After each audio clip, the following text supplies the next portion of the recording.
Thank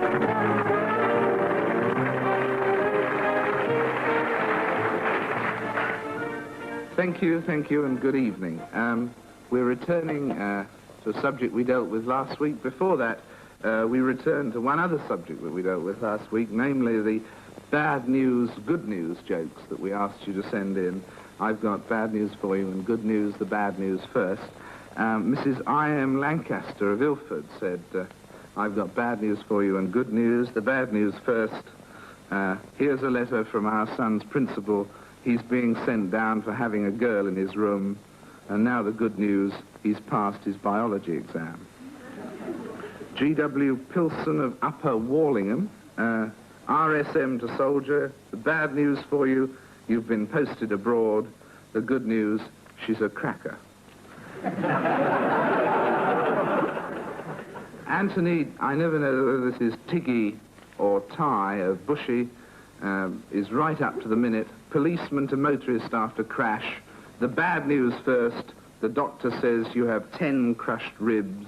Now the good news, you passed the breathalyzer test. Some of them went further than that and wider. From Oswestry, we had this doctor after examining woman. I have good news for you, Mrs. Smith. Woman, no, Miss Smith. Doctor, well, I have some bad news for you, Miss Smith. You're going to have a baby. Woman, that's impossible. I have never ever been with a man. At this, the doctor takes a pair of binoculars from his drawer and looks out of the window. Woman, what are you doing? Doctor, last time this happened, 3 wise men came over the horizon and I don't think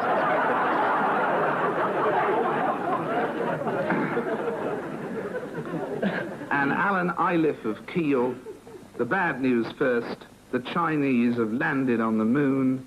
The good news, all of them. And now we return to the subject we dealt with on Friday when we talked to the Maharishi, and then we talked with John Lennon and George Harrison, and we welcome them back very much indeed again tonight. We said we were going to deal with the letters that you sent in and so on, and that's what we want to do. First of all, though, one subject that lots of people have referred to, and we talked about a little, in fact, after the program, talking about meditation and the Maharishi in general after the program on Friday, is that whole area is, what would you say? Would you say that your lives have altered since the Maharishi, that they've got more meaning or purpose or more fun or something? I think our lives have been altering all the time. That's what life is. It's one continuous alteration, and you keep altering until you've made yourself perfect or as near perfect as you're capable. But we have altered a little more probably since meeting Maharishi, because we've got something more to work on now. I mean, before we've known, I've been under the impression that meditation and yoga, things like that, have held the answer personally, and yet I haven't actually had any form of teaching, whereas when Maharishi came around, he was ready to teach us. But in fact, from what you were saying, it would seem as though that before meditation and before the Maharishi, there weren't enough answers, or from what John was saying last week, that life, implicating you here, that, I mean, that life, you had bad days and good days, that now there are more good days, that life has more purpose, that things like money and so on weren't enough before? Yeah, well, I mean, we said that last week. It's just that the good days are very good and the bad days are okay, you know, just through tapping me source of energy. And I mean, has it altered your attitude to something like money? Was money ever satisfying and it isn't now, or what? It's not, what I meant about the money last week was, before we sort of made it, as they say, money was partly the goal, but it still wasn't a sort of, let's get some money.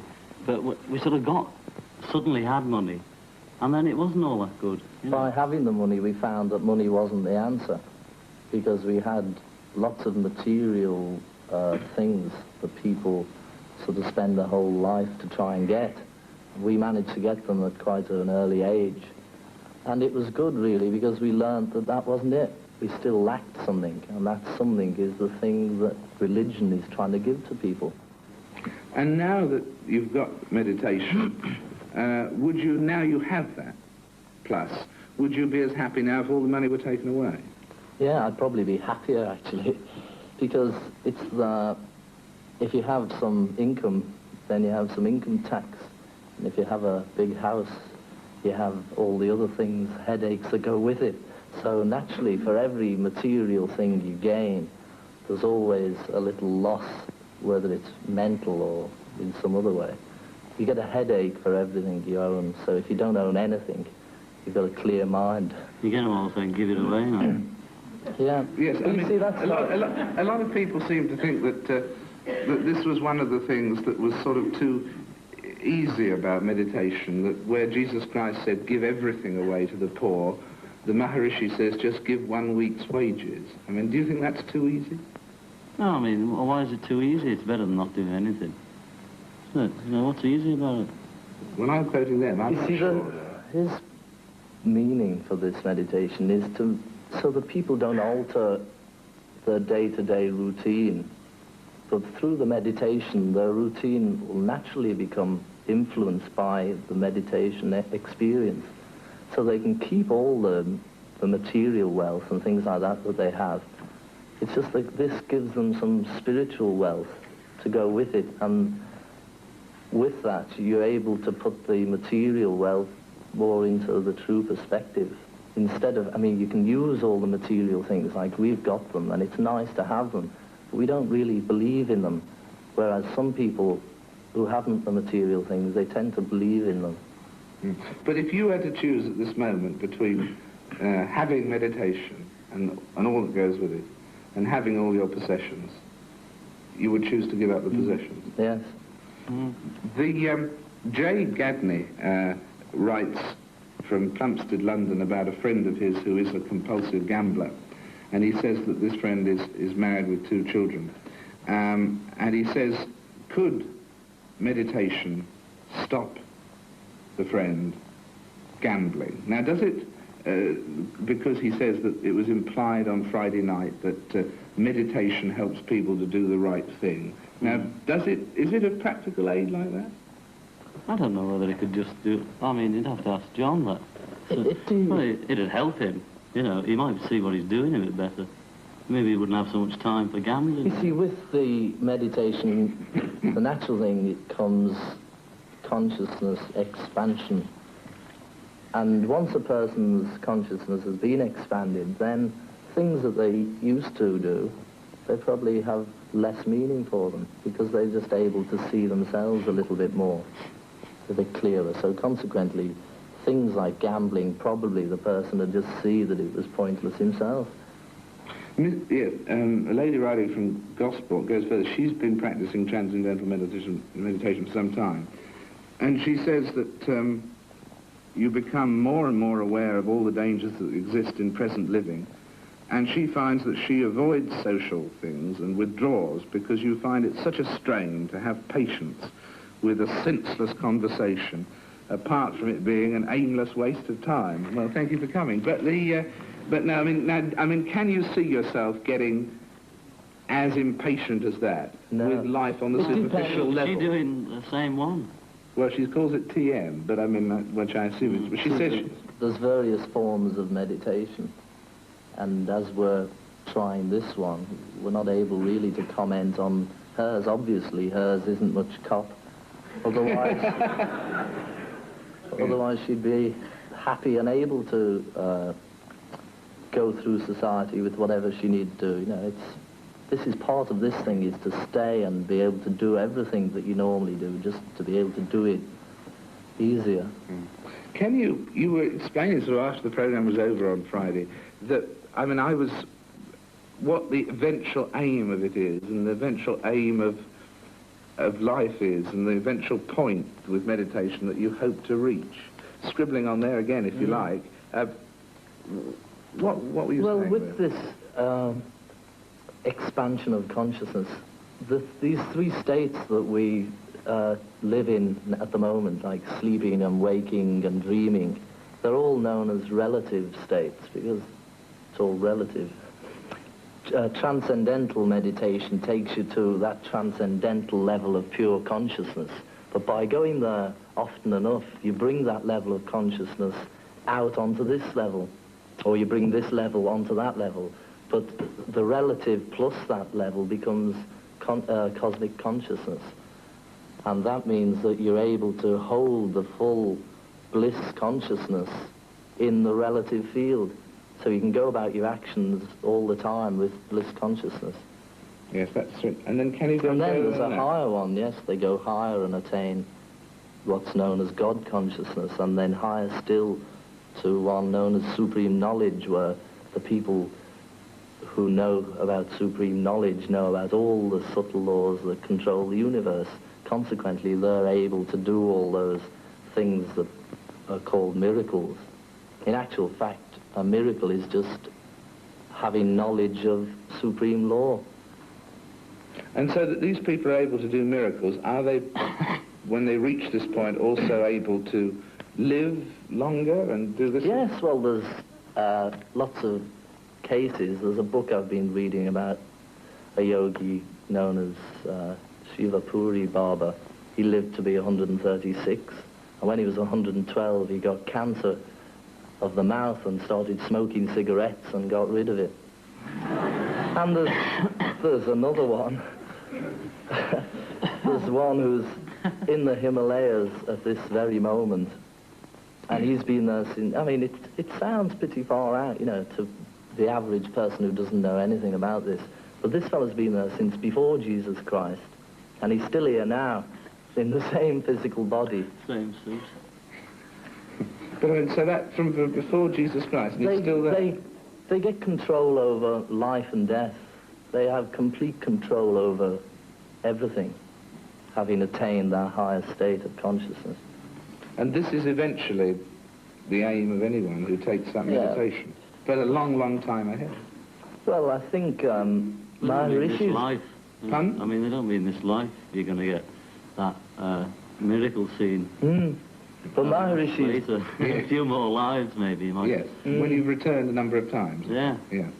But his plan is so that people from the age of, say, 15 practice it. By the time they're our age, they've already attained cosmic consciousness. That is the state of Stage bliss. 3, as it were. Yeah. And And then they're at an age where they can go and act and manage to change the world a little bit for the better, rather than sort of waiting till you're almost dying and thinking, you know, what is it? We've got to find out where we're going. Not all this thing about death, and then they start panicking, and then it's a bit late. Now, the whole point is to try and find it out at this age, and then you've got your whole life to go and act upon it. And then you set about doing something about the world around you. Well, obviously, that if you believe in certain things and other people aren't, as it were, harmonizing with these laws, it's all the thing about the Ten Commandments, all that. It's that sort of thing that certain people have laid down laws, or they've said that these laws exist, and we live within these laws anyway, whether we like it or not. We're controlled by these divine laws. So if you harmonize with the laws, then everything's much nicer, and nature tends to support you. Right, at that point, can we throw it open to our audience here? I can see in the audience a number of people who are leaders in the practicing of meditation who've come along here tonight, including John Allison and Nick Clark, and also John Mortimer, who's expressed his views in print on the subject of meditation. So if we could turn our cameras round to the audience. John, have you got some comment to make at this point? Yes, it's very difficult to do it in any field. First of all, I don't accept universal divine laws, so that's a difficulty. But I think you've really got to judge these beliefs by their pragmatic effect and the amount of good they're going to do in the world. And what worries me very much about this attitude is it seems to be tremendously self-involved and finally tremendously selfish.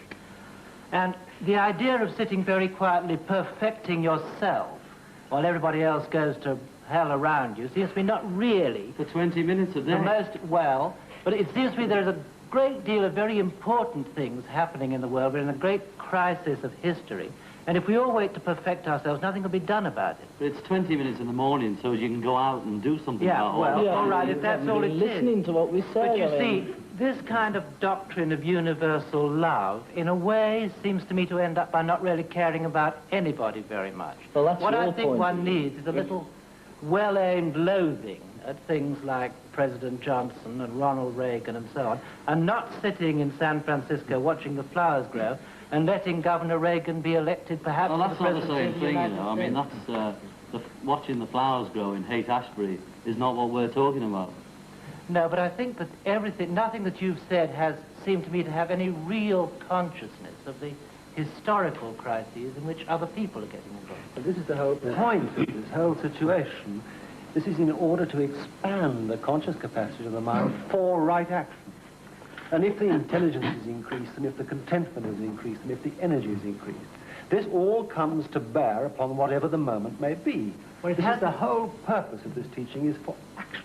But with great respect, that hasn't happened in India. What's happened in India is an enormous acceptance of disaster and a kind of placid... Precisely. Now, this whole point is what is wrong with spiritual teaching has been wrong for centuries. Well, that may be wrong with the Maharishi also. No, because this is precisely the situation which he has come to reform. His position is exactly the position that you're taking up. How do you I'm mean? very relieved to hear it. How do you mean, John? May I say a word? Yes, of course. A few moments of silence every day, of deep silence, can only be good, do good to us all in this world of noise. First. Second, if in these moments of silence, once we are conscious of something deep in us, which is our own being in eternity, independent of our becoming in time, then we have had the greatest and deepest experience of our life. Third, if in that moment we can feel that our object is to receive the love of the universe that brought us here and to give something of this love to all, at all times, in all places, if we can, and if not, to struggle to do it. It can only be good. John. And Well, again, it's very, very self-involved. You want to get peace, you want to enjoy peace, you want to enjoy placidity. You think that the universe is something which has independent love for you. I don't happen to agree. I think the universe is a soulless, biological thing, and it's up for us to improve it. And we're not going to improve it if we're going to stay quite still, enjoying peace and perfection. There's nobody saying stay still. Nobody's saying stay still all day, are I'm they? not doubting your sincerity, but slightly, John, but do you think you're capable of doing a right action from a state of unlovingness? Yes, yes. Oh, yeah. And this really, I'm sure you are. I don't think there was much love in Lenin or much love in many, people who've enormously advanced the happiness and the progress of humanity. No, but you're like a chap. And if Lenin had stopped quite still and had 20 minutes silence and then contemplated his navel, we'd still have czars. you might not have had the purges in the 1930s. Exactly, exactly. It's a very difficult choice for What you. is the basis, what is the motivation of your action and your social concern? You're a man who's socially concerned. On what basis? I think that you must try and do an imperfect best to improve the lot of other people. But you don't seem to know why. Absolutely right. You don't seem to know why. I mean, Because I think that it's finally a kind of evolutionary necessity. I think that we must advance. must you not improve yourself first? Take the problem of war. We all want peace. I mean, except idiotic people or evil people. But first, if we work for peace, we cannot truly work for peace unless we have peace in ourselves, unless we have love in ourselves. Well, that's Then sacrifice. you can work for peace and you can be crucified if necessary it is. But you cannot suffer and work. Finally, and this is the solution of the modern world, Yes, but We might call Christian communism. At that point, let me go back to John and George. I mean, is this fair, the parallel that's been being drawn here between your sort of getting very involved with meditation and that somehow being very, very selfish and not caring about the world? Selfishness is it sounds like you're going to sit down in silence all the time. You know, you do it in the morning, say, to do your day's action, whatever it is, better. But you're putting it down saying, we can't sit down contemplating our navels while all this is going on. The whole point of doing it is to have more energy and more control over yourself to be able to do whatever action you've got to do. Anyone would argue with that for a moment. If you're Some of us here then? are Quakers, and we've been practicing what some people would call a form of meditation which has driven the Society of Friends into action. Now, after last week's wonderful program, we were very impressed, and people have been saying to us, there's a couple of lads there who are natural Quakers. Now, do they think they're Quakers? Well, it's all the same. This is the point we've got to try and get over to people, that religion, there's only one God, and they're all a branch of the same thing. And the sooner people get over this sectarianism, the better, you know.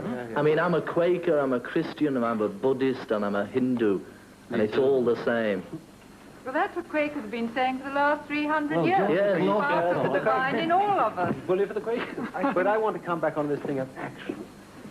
It's a commonplace that we live very much on the surface of our minds in relation to the surface of events. This is a very weak situation. Now, it's also commonplace that there's a great depth in every human mind. All this transcendental meditation is a simple technique of coming to the deepest aspect of that, having established oneself in that state to come out and act, like pulling an arrow back on a bow. If you don't know about shooting an arrow, you say, what on earth are you pulling it back for? Well, this is the whole technique of shooting the arrow. Yes, but then you see, there is in this belief a kind of faith in a transcendental will in the universe, which I don't happen to share. But I think you can waste a tremendous lot of time trying to get in a state of bliss in communion with that. Let me just But there's no faith at all, John Allison? This is a perceptual method. It's absolutely unconcerned with conceptual apparatus. I don't think the Maharishi made it that clear to us, really. Would you call it experience? Is this the word you're looking for? An experience. It's experience. But do you find, John and George, that your beliefs have altered as a result of meditation? No, they've been strengthened. But I've always believed this for the last couple of years, but through the meditation it's just strengthened it. You see, all these doctrines and beliefs that have been laid down by great prophets, they've been put down there because these people have actually experienced it. And by their experience with some form of truth, they've tried to put it out for all the rest of the people to take up. But his argument is just based on no experience at all. You said just now that you're a Hindu, you're a Buddhist, you're a Christian, you're all of these. Yes. People think of those things normally as different. Yes. What is it, in what way is it that they're all the same? Well, because it's teaching the people through various forms how to approach God, and God being the one and only creator. But is They're this all experience different. driving our friends into some kind of community? This is what's bothering us a bit. Is this something you must do on your own, or does it lead you into community action? Well, you must do it on your own to attain your own bliss state. Naturally, it's something that Jesus said, something about go and fix your own house first. And that's what you've got to do. Everybody goes and fixes themselves up. And when they're all straight, then they're all able to act together, because we're all one anyway, whether you like it or not. And there, I'm afraid, we have to take a break. We'll be back in a trice.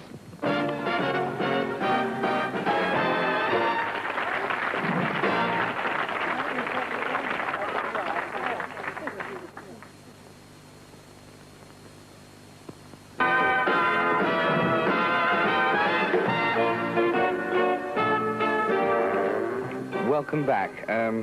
We've got about 3 more things to do in the second half tonight, but it's quite clear, talking to the audience and so on, during the break, that there's a lot more to be said on this subject, so we'll scrap the rest and we'll carry on with this. Do you think it's fair, what's been said so far by John Mortimer and so on, suggesting that meditation is selfish? I don't see how it's selfish. If we've no need to be here, you know, I mean, we don't sort of dig doing TV for the fun of it. We're here just because we want, you know, we believe in meditation. And we Well, that's not very believe we can sort of maybe help a few other people to understand that it's, you know, that it's easy. But we've not got no need to be here either, really. And Well, let's all get We're not claiming you're selfish. and I would like to understand. I think that perhaps we should try and get it a little clearer. What we're talking about. If we're talking about a mystical religious belief, which I think that George Harrison is, because he talked about the divine laws that make It's the not sun mystical, get up you know, and get down. Well, let me just mysticism. finish Yes. this. Then that's one thing, which I would dispute. But I would like to ask John Anderson whether really this has got anything to do with a belief in God at all. Because if all we're talking about is a technique of self-examination which you can perform over shaving in the morning and then go out and help mankind more as a result of having done it, then nobody in their senses would dispute that it was a very excellent thing to do. Are we talking about that, or are we talking about a universe which has some hidden laws and a hidden creator who manifests himself only to people like Mr. Harrison and the Maharishi when they get into a state of trance? That's what I want to know. Well, let's face it, these laws that you say, hidden laws, they are hidden, but they're only hidden by our own ignorance. And the word mysticism is just being arrived at through people's ignorance. There's nothing mystical about it, only that you're ignorant of what that entails. Well, everybody with any religious belief has always thought that everybody else was ignorant about its mystical value. But are we really talking about mysticism, or are we talking about a technique of improving yourself, which is totally scientific and rational? You can take it either way. You can take it either way. Well, that's easy. This is because it is a perceptual method. If a man has got a great conceptual apparatus and he meditates, he will begin to understand the nature of the conceptual apparatus, and if he's wrong about it, he will begin to understand where he's wrong about it. If he's got no conceptual apparatus, he simply perceives an abstract experience. Now, when he's had an abstract experience, he may wish then to give himself explanations of it. But it's primarily a perceptual method.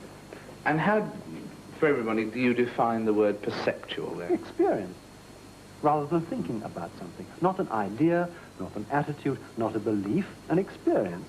It's the difference. Conceptual is a biological textbook. Going for a walk in the country is an experience. They refer to each other, but they're in different situations. And so what this offers is an experience. But why should this abstract experience be any more valuable than any other experience? You see, George Harrison talked about a bliss experience. Well, you can have a bliss experience by drinking a bottle of whiskey. Now you get a hang why is his bliss experience, a hell of a non-bliss his experience the abstract next bliss morning. experience in any way more valuable than anybody else's bliss experience? You are notoriously a sort of anti-God man. But if you tell me that God you don't believe in, I'm sure we'd all say we didn't believe in him either. But one isn't talking about belief, one is talking about experience. And this experience is an inner experience. And having had this experience, or having this experience, you then have to describe it. And certainly there is a language to describe it. But it's something that can be talked about. It's something that is actual, that happens as much as a historical thing. Yes, but look, I mean, the thing is that what is the difference then? I mean, what is the difference between the experience, the two things that John has just said? What is the difference between a bliss experience through meditation and, assuming it's possible, a bliss experience through drinking, as I sound as though I'm doing at the moment, a bottle of whiskey? Because the bottle of whiskey one is relative. Could be relative bliss depending on how intoxicated you got. Whereas the meditation, you go beyond this ordinary experience that's on the relative level of experience. It's beyond that. And this is why you can't tell the people about it, really. It's something that if they did it themselves, then they'd know, because they'd actually experienced the thing. But you can't talk about an abstract experience. You can't really put it into words. But you see, that's what Dr. Ellison has talked about. He said it's an abstract experience. Well, that sounds to be a very blurred conception, and as uninteresting, really, as abstract art. Why isn't it better to have an experience which is related to the actual world we live in? Why not try it? Yeah, well, this is the point. It'd be very interesting. Could I make this point, John? I mean, the thing is that in the last resort, people can talk about meditation until they're pie-eyed, actual, as if you're a public meeting on television. And in fact, we won't convince you or anybody else at all. It's just simply something you have got to try. I cannot tell you what a strawberry tastes like. In the last resort, if you want to know what a strawberry is like, eat it. You may like it at the end of it all, you may not. But it doesn't give the strawberry some translucent mystical... Look, well, speak for yourself. I adore strawberries. I mean, praise they're one of the most delicious things in the world. But, I mean, let's get on the sidetrack. Yes. Let's get on to your restaurant. No, but the point is this. The point is this, John, if I just finish, is the reason that all of us who practice meditation feel it's so important for people to know about is because you do come to a state where you can find total serenity, total peace. And this is desperately what the world is needing. There are many, many ways of achieving total serenity. How do you do it? Only one, for goodness sake. I never have had it. Well, why do you try it then? I don't honestly know whether it's something that I'm particularly interested in. You can achieve total serenity by going mad. You can achieve marvelous serenity by going to sleep. One has got to decide is whether the serenity which you're seeking is A, of practical value to the world, and B, particularly enjoyable to yourself. You say it's enjoyable, we don't know. No, don't worry about whether I personally enjoy it. It's totally irrelevant. Do you believe there is such a thing as evil and sin in the world? Nasty. Well, that's a question which I don't know cope with on the moment. Something unpleasant. I certainly believe there are very many unpleasant things in the world, yes. Now, I believe it is true to say that all sin is fear-motivated. I believe fear is the central enemy of mankind, whether it's neuroticism, whether it's actual active, aggressive evil, doesn't matter what it is. Fear, fear, fear. This is our heritage. I think for original sin, you can read original fear. Now, paradoxically, society for countless generations has been trying to fight fear with more fear. Fear of hellfire and damnation, fear of what society will say, what people will say, fear of the cat, fear of the gallows, fear of prison, fear of this, fear of that, piling fear upon fear upon fear. It's not surprising that, in fact, society is in a ghastly, terrible state. Now, where the Bible says, perfect love casteth out fear, this is just what we're talking about. To arrive at a state of peace, of serenity, of joy inside yourself. You are no longer afraid, therefore you're able to give out love to other people. Nobody's going to argue that it's not a good thing to cast out fear. Nobody's going to try and say it's not a good thing to love people and have goodwill as much as possible. The only thing that I'm venturing to question is whether the pursuit of your own serenity is the best path towards achieving all these excellent Well, if results. you're happy, you're more likely to make other people happy. That's all it is, you know. Not necessarily. But why? I could imagine a very happy husband giving his family absolute hell. Well, he's not really happy then. No, I'm talking about true happiness. That's very easy. How would you Well, as put true opposed to happiness? happiness from a bottle of whiskey and happiness from going in there. Isn't No, that same again? a difference of words? A bottle of whiskey, I would say, gives us pleasure, gives us something transient. If I drink it, somebody else cannot drink it. But an experience of joy, even the experience of a poem or of a music, of contemplation of nature, we all can have it. And therefore, that higher experience, we call it joy, is the joy, and this joy grows higher and higher until we can find a joy in the very center of our souls, the joy of being and the joy of love. If for a moment we all have this feeling of love now, here, universal love, the millions or thousands of people who hear us would feel it. Yes, but what is a feeling? Now. What is a feeling? Right. And they will be one with us. You see, it's one with all, them. it's vibrations that people give off.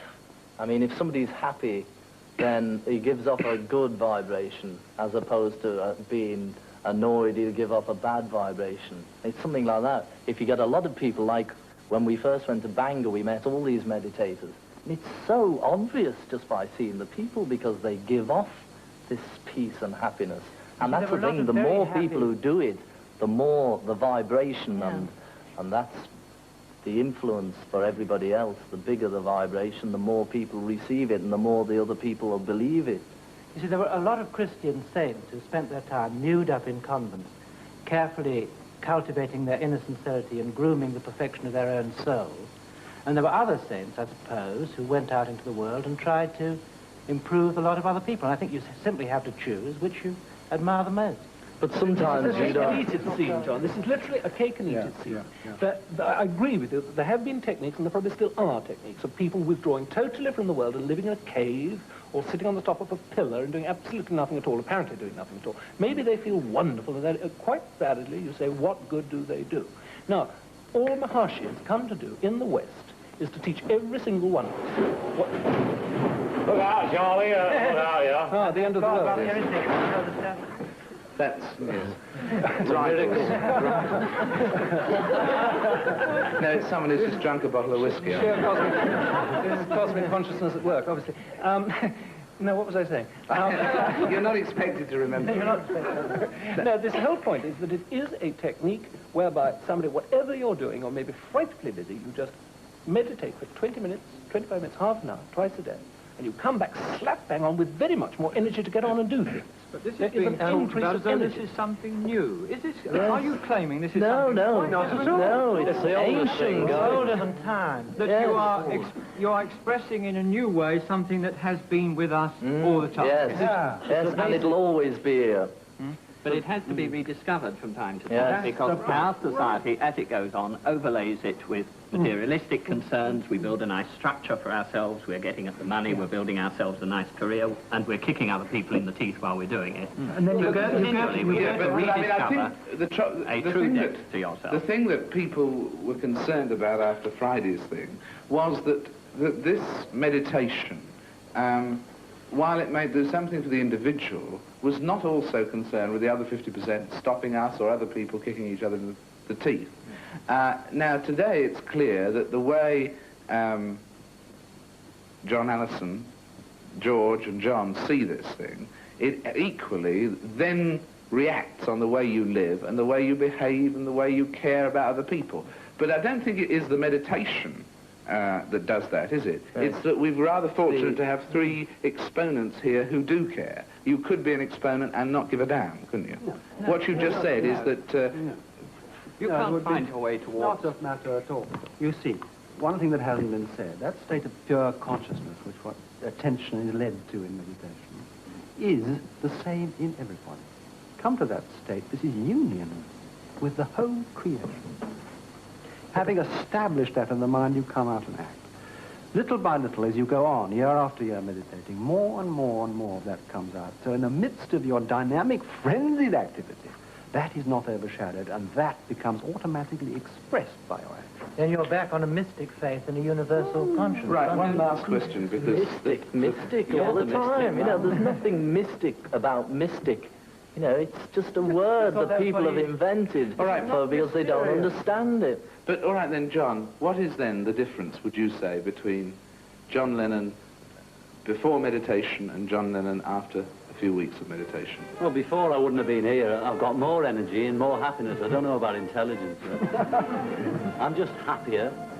You know, I'm just a better person. And I wasn't bad before. I'll second that. Yeah. Thank you, George. Thank you. And that, there, with personal testimony, is where we must leave it. Until tomorrow night, good night.